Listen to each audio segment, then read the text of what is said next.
নবী আমার বারে বারে জিজ্ঞাসা করে, ও বাবা উসমান, ও বাবা আলী, কেন জবাব দাও না, কি এমন হয়েছে?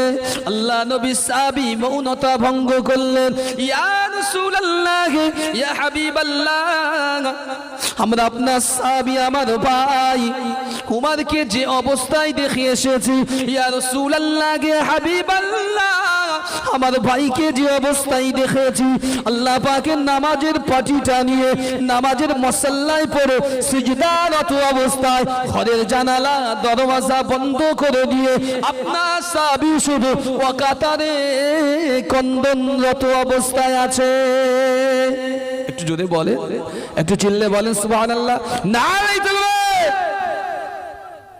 আমাদের কারোর চোখে পানি আসে না এক ওয়াক্তের জন্য, কোনোদিন আসে না। এই জন্য হাদিস শরীফে এসেছে, আমি কিতাবের নাম বলেছি আপনাকে, একটা কিতাব